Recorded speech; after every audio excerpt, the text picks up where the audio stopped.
আপনারা সবাই কিন্তু জানেন আমাদের এই ছোট্ট খামারে কয়েকটা হাঁস থেকে পর্যাপ্ত পরিমাণ হাঁস হয়েছিল। আসসালামু আলাইকুম ওয়া রাহমাতুল্লাহি ওয়া বারাকাতুহু।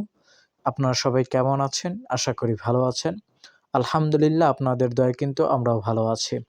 তো সকালবেলা আমাদের হাঁস মুরগিগুলাকে ছাড়া হচ্ছে।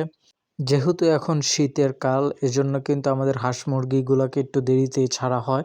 তো এজন্য কিন্তু এরা খাবারের জন্য খুবই অস্থির হয়ে থাকে। সকালবেলা এদের ডাক শুনে আমাদের ঘুম থেকে উঠে তারপর কিন্তু এদেরকে ছাড়তে হয় এবং খাবার দিতে হয়। তারপরও খাবার দিতে, দিতে প্রায় ৮টা বেজে যায়।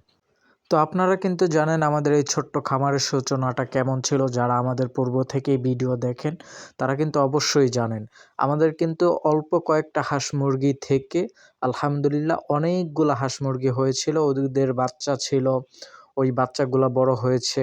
তারপর আমরা সবগুলোই কিন্তু বিক্রি করে দিয়েছি। তো এখন আবার প্রায় আমাদের কয়েকটা হাঁস রাখা হয়েছিল, চীনা হাঁস। তো সেখান থেকে কিন্তু আলহামদুলিল্লাহ এখন আবার অনেকগুলা বাচ্চা হয়েছে। এই যে বাচ্চাগুলা, এগুলো কিন্তু প্রায় বড়ের পথে বড় হচ্ছে। তো আপনারা দেখতেই পাচ্ছেন আমাদের এই ভিডিওতে।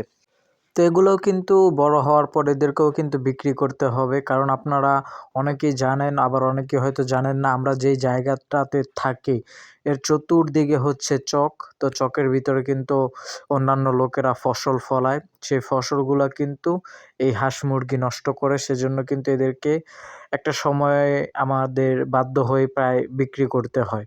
যদি এদেরকে বিক্রি না করতাম তাহলে কিন্তু মনে হতো যে এতদিনে আমাদের চীনা হাঁসের খামার থাকতো প্রায় ১ বছরে। ১ বছরে আলহামদুলিল্লাহ অনেকগুলা চীনা হাঁসের ডিম থেকে বাচ্চা আমরা পেয়েছি। তারপর হচ্ছে চীনা হাঁস বিক্রি করেছি, দেশি মুরগি বিক্রি করেছি। দেশি মুরগির ডিম থেকে অনেক বাচ্চা পেয়েছি, সেগুলো বিক্রি করেছি, কিছু মারা গিয়েছে।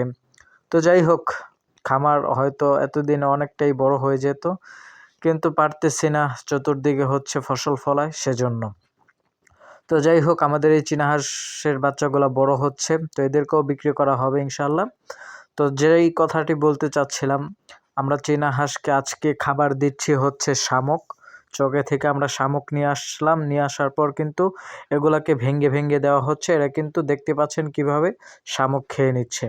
এখন শামুক খাওয়ালে কিন্তু কয়েকটা উপকার আছে, কয়েকটা ভালো দিক আছে। সেগুলো হচ্ছে আপনার শামুক খাওয়ালে কিন্তু এদের গ্রোথটা খুবই ভালো হয়। শামুক খাওয়ালে এরা খুব তাড়াতাড়ি বড় হয়। আর যেই হাঁসগুলো আপনার ডিম পাড়বে সেই হাঁসগুলাকে যদি আপনি শামুক খাওয়ান পর্যাপ্ত পরিমাণ, তাহলে কিন্তু এদের ডিমও খুব ভালো পাওয়া যাবে ইনশাআল্লাহ। খরচ কমাতে কিন্তু আপনারা শামুক খাওয়াতে পারেন। তারপরে আমরা কিন্তু এতে খরচ কমানোর চেষ্টা করি। যে করেই হোক আমরা কিন্তু এখানে খরচটা কমাই।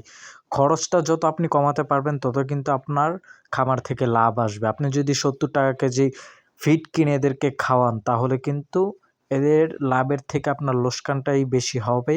আর যদি আপনি একটু কৌশল করে শামুক খাওয়ান, তারপর গাছপালা, সবজি-মবজি খাওয়ান তাহলে কিন্তু ভালো হবে।